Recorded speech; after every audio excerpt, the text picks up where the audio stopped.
Vive la liberté. Nelson Mandela Madiba. Merci papa.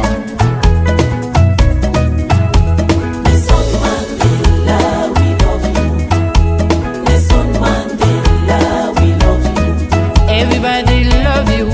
Crew Media love you. People Tanzania love you. Baada ya kuwa mataifa mengi ya Afrika yamepata uhuru katika miaka ya 60, mnamo tarehe 25 Mei mwaka 1963, nchi 32 ambazo zilikuwa tayari zimepata uhuru ziliamua kuungana kupinga utawala wa wazungu zilipokutana na kuunda Umoja wa Nchi Huru za Afrika, Organization of African Unity, huko Addis Ababa, Ethiopia. Na tarehe 9 mwezi wa 7 mwaka 2002, baada ya kuwa nchi zote za Afrika ni huru, OAU ilibadilishwa na kuwa Umoja wa Afrika, Africa Union, AU. Everybody love you, papa.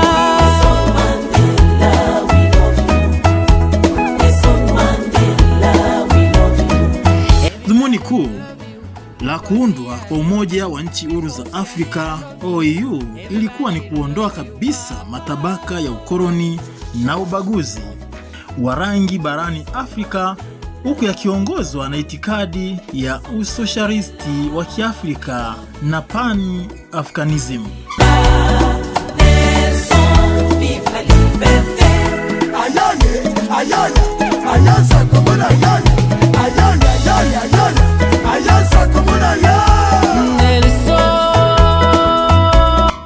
Yafuatayo yalikuwa malengo makuu matano yaliyowekwa kwenye mkataba wa OAU.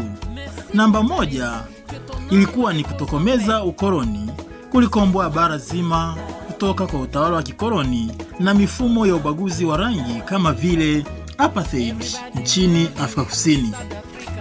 Namba 2, kukuza umoja, kuimarisha umoja, mshikamano na ushirikiano wa dhati miongoni mwa mataifa yote ya Afrika. Namba 3, kuhakikisha usalama, kulinda uhuru, mamlaka ya nchi, sovereignty, na uadilifu wa mipaka ya nchi wanachama. Namba 4, kuboresha maisha, kuratibu na kuimarisha ushirikiano wa kimaendeleo ili kufikia maisha bora kwa watu wa Afrika. Na namba 5, ushirikiano wa kimataifa, kukuza ushirikiano wa kimataifa kwa kuzingatia mkataba wa Umoja wa Mataifa na azimio la kimataifa la haki za binadamu.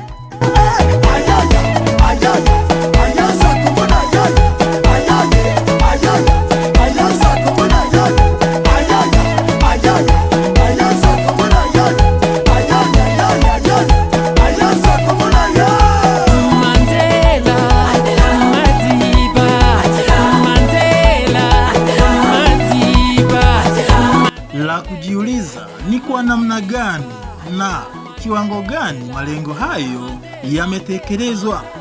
Ndiyo, lengo la kwanza, ukoloni umetokomezwa, japo sasa hivi kuna ukoloni mamboleo. Je, ubaguzi wa rangi umetokomezwa kabisa? Je, hakuna ubaguzi wa kidini na kikabila miongoni mwa mataifa husika?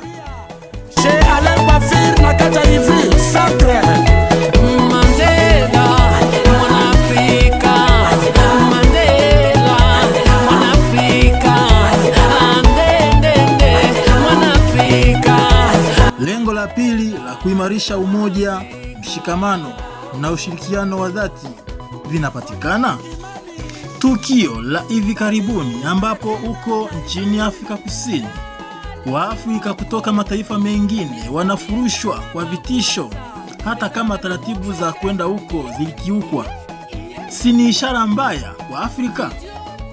Hizi sauti za kutetea utaifa badala ya Uafrika zinatoka wapi?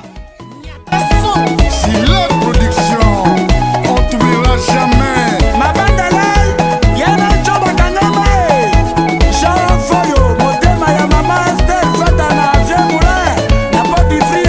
Lengo la tatu la kuhakikisha usalama, kulinda uhuru, mamlaka ya nchi na uadilifu wa mipaka viko wapi?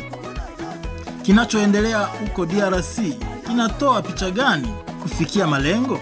Sudan na Sudani Kusini yanayoendelea huko yanatoa taswira gani?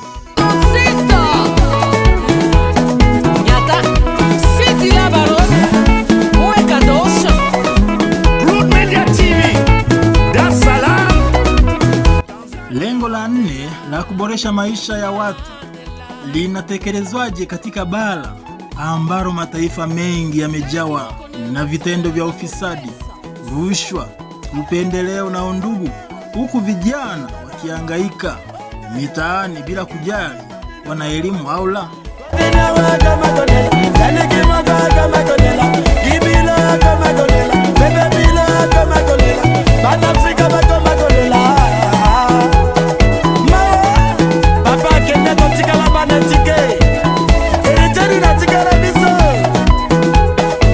Lengo la 5 na mwisho katika kuheshimu haki za binadamu limetekelezwaje katika mataifa mengi ambapo kuna dalili za kutosikilizwa sauti za wanyonge, huku viashiria vya kupiga teke demokrasia na kubadilisha katiba ili kuungania madaraka vikizidi kuota mizizi?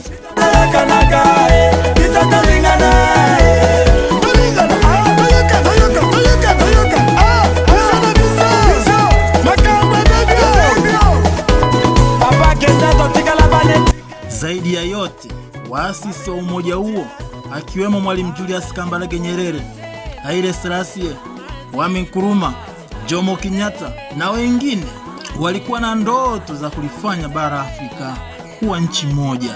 Na kwa viashiria hivi, itawezekana vipi katika kizazi hiki na kijacho?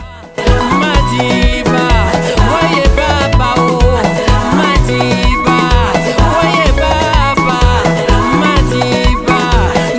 Je, Gen Z wasomi ambao wakati mwingine hupelekeshwa kama bendera fuata upepo, watawezaje kuuisha ndoto za waasisi? Mandela sala ona pozo ya baindo. Mandela wauzewa.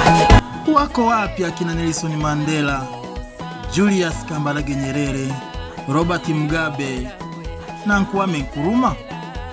Where are the likes of Nelson Mandela, Julius Kambarage Nyerere, Robert Mugabe and Kwame Nkrumah? Où sont des personnalités telles que Nelson Mandela, Julius Kambarage Nyerere, Robert Mugabe et Kwame Nkrumah? Onde estão figuras como Nelson Mandela, Julius Kambarage Nyerere, Robert Mugabe et Kwame Nkrumah? Abayimbi nga Nelson Mandela, Julius Kambarage Nyerere, Robert Mugabe na Kwame Nkrumah bali rudawa. Si la production, on t'oubliera jamais.